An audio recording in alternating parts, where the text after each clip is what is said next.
Can you tell us a little bit about your background? I had 5 jobs in 4 years after college and realized that it wasn't just me, but it was many people from my generation who just weren't finding that their bosses were managing them well, or that they felt that their creativity could be expressed in the workplace.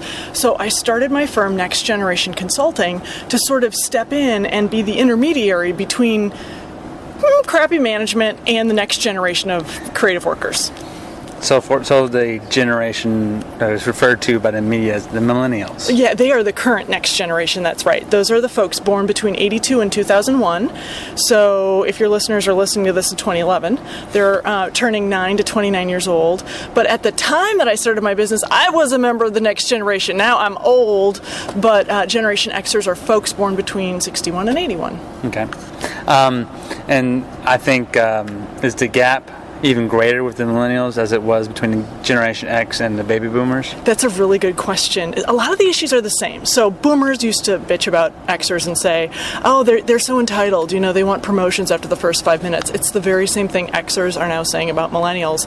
I think the one thing that really is different is the digital gap. That so much of millennials' lives have been on interfacing with screens, and that really honks off people who are used to interfacing with eyeballs. And that's somewhat relatable to the profession of architecture and the manner in which we've produced our instruments of service. Obviously, the baby boomers did it with hand drawing. Yep. Generation Xers and 3D, right? Like models or some 3D modeling. physical models. Yep, and Generation X got into CAD. Yep. And then millennials are into BIM. Yep, right on. So this is obviously very relatable to the profession in itself. Have you found that your techniques with the general differences between the generations is still very effective within the architectural field? Yeah, I think, for some of these very reasons. I think every profession kind of has its own twist on what the issues are, but the issues are all the same. And a lot of the issues come down to generational righteousness, that each generation feels like their way is the best way, or that their way is even more, this is a discernment, not just the best, it's the right way. So people's generational hackles go up when a different generation comes along with a new way of doing things. And I am sort of generationally agnostic. I sort of come as a reporter, like this is what I can report about the generations. But I do think it's silly to just dismiss something out of hand. I mean, I like to, the Twitter thing, people... I heard so many PMSers, pale, male, and stale, say to me, Rebecca, this whole Twitter thing, nobody really cares what anybody had for breakfast. And now I'm like, I'm sure that's what Hosni Mubarak said, 6 months ago before he got toppled in his government. So I think, tools have their place, and that's some of what I want to talk about today. And how in Twitter, obviously, when it first came out, as well as Facebook, that they really didn't know what that media was going to do and what it was going to end up being, and it's still evolving today.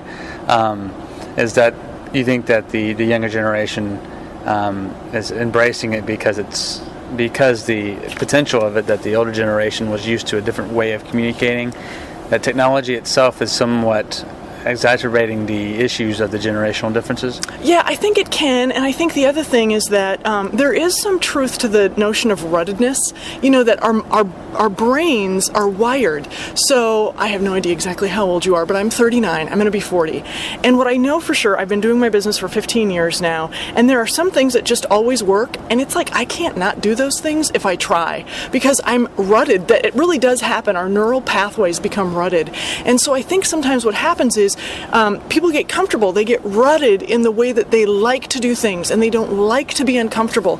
So I don't necessarily think like the technology is the issue. I think it is that we are creatures of habit. So as far as that being the case, and so it seems like that's something that will be with us throughout history. Yes, exactly. It's always going to be happening. So what kind of steps can someone who wants to sort of bridge that gap take?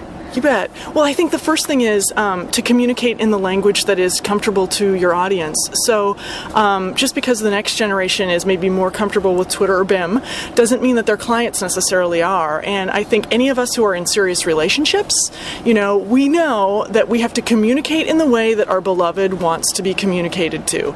Communicating in our language of choice is not as effective as communicating in their language of choice. So that's the number one thing is, are you interested in being right, or are you interested in being effective? And if you want to be effective, then learn to use the language of the person with whom you're trying to speak. And that goes for anybody of any generation.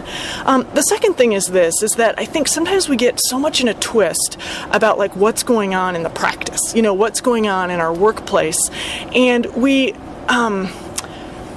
start focusing on the differences instead of focusing on the work. A piece of great work will bring generations together. But sometimes we can get in the pissing matches around like, I don't like how that person hands in their work papers. And it's like, geez, let's stay focused on, on some of the big picture where the inspiration is. And then the third thing I would say in terms of a tool is don't get stuck in job description thinking. I'm going to talk today a little bit about my professional basketball experience. And what great coaches do, great coaches of pro teams do, is they put people where their strengths can be used to greatest effect. They don't, like I happen to be 6 feet tall, but I was a shooting guard. I did not play underneath the basket. It's because that's not where my strength is, So as we're running our practices, it's important for us, I think, to get out of job description thinking. So, you're hiring an admin and maybe you want them to have some architectural background, but very quickly you figure out that like, oh my God, this person is great at face-to-face stuff. So how do we put her or him in more face-to-face contact because our clients love her or him? So those three things I would say. Speak the language of technology for your audience. The second thing is don't get so muddled in the pissing match of the day-to-day generational stuff that you lose sight of the great work. Keep that at the center.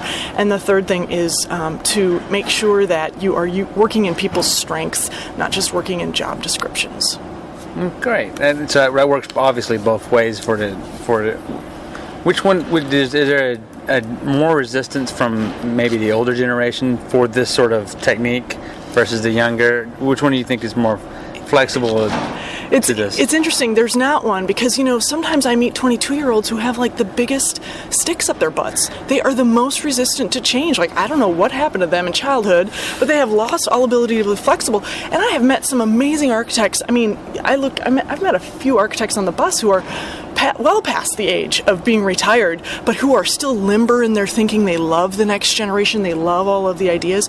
So I don't think it's fair to group flexibility based on generational cohort. I really think it's much more of a matter of curiosity and openness and flexibility. Do you think can it be something that's hardwired, of a hardwired personality trait that if you identify someone who's they're inflexible, but maybe it's just something that's just sort of innate in their genetic background? Yeah, I think that's true. I think that all of us do sort of come with a package of goods that we have to work with, but I have seen some amazing things happen in corporations where maybe you've got a CEO who just is not the best leader, but if she or he really puts effort behind it, they can learn a whole new language, they can learn a whole new skill set. So I never give up on anybody.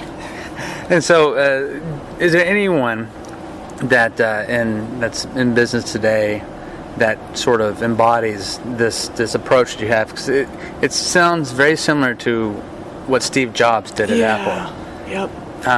And obviously he was, I think, mildly successful. Yeah, moderately. What's interesting about Steve, though, and it's so great to talk about him, is that he had his fall from grace.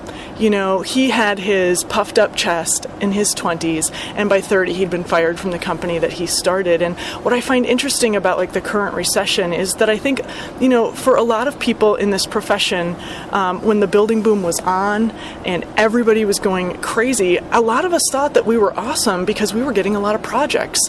And the recession has dealt us a reality check. And you can look in that mirror and say, well, it's the mirror that's the problem. Or you can look in that mirror and say, all right, what is it that I need to do to be different, moving forward in the next, the next era, the next reality. And I think that's something that Jobs did really well. And the point of that is there's not like a single leader that I feel is the the perfect sort of multi-generational lightning rod. But those leaders who do tend to really move multi-generational teams tend to be focused on doing really great work, something that everybody can be really proud of. They also are just terminally curious about what's new and what's effective. And the third thing, and this is a little counterintuitive, but they're not trying to be your best friend. It's been interesting to see, because as baby boomers have come into management, baby boomers are very affiliative. They like the people that they work with, and these are the people who invented team building exercises and put a blindfold on and fall backwards into the arms of your teammates, and they want work to be this really positive interrelational experience. But the people who are great leaders of multi-generational teams don't focus on making sure that you, Jeramie, and I are buddies at work. Mm-hmm. They focus on making sure that we are doing great work and that they are getting great work out of us, because in the workplace, that's what we have in common. The work is what we have in common. So do we need to socialize with each other after 5? It might be nice, but it doesn't really matter. And people like Jobs, people like other, true leaders, Jeff Bezos, Jason Fried at 37 Signal, some of the gals and guys, Cheryl Scully, she's a city manager for the city of San Antonio, people I really admire. They focus on getting the best work out of all the people around them instead of just being people's buddies. And I think that's an important thing as well. And do you feel like that those individuals are in leadership positions of firms today, mm-hmm. That they embrace this sort of approach, may actually find themselves, when the economic uptick happens, yep. being ahead of their competition? I do, and the reason, like what's happening right now, is everything is resorting. Firms that had maybe overbet got hit harder. Firms that were sort of just, plodding along, Jim Collins calls it the 20-mile march, they were just doing their thing year after year, they're very well positioned to come out of this recession, very well positioned. So I do think that if you focus on those things that, I talked about, what you're going to do is you're going to engender followership, and leaders aren't people who are the principals of firms. They're not necessarily the people who have the best office with the most windows. Leaders of firms are folks that people want to follow. So if you have engendered followership through this recession, you've been the kind of leader that people want to get behind, you're going to do great things, because you become a magnet for great talent. Excellent. Cool. Yes, this profession, obviously, I think is in need of sort of a looking in the mirror, so to speak, because we've been hit really, oh my God, desperately hard. And the last figures I've heard of for just architects in the city of Dallas, so we had up to 55% unemployment. Holy crap! Within architects, but are there any other resources? Websites for the younger generation, maybe even books, because I understand, I really relating to what you're saying, but for some people, like we said, those ones that are generally turned off to this premise, they may want more to go a little bit deeper into this, because it's not maybe as innate to them as others.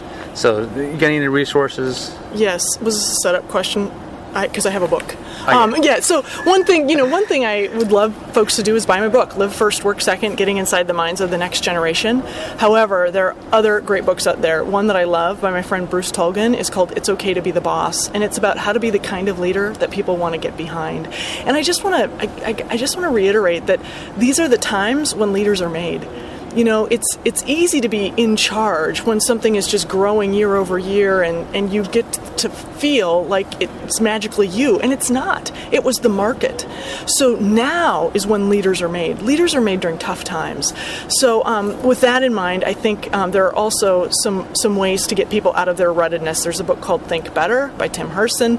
This morning's speaker, John Maeda, has written the book about the laws of simplicity. I think that's a really important thing. And the final thing I would just encourage your listeners to do is to get back in love with the reason they got into this profession.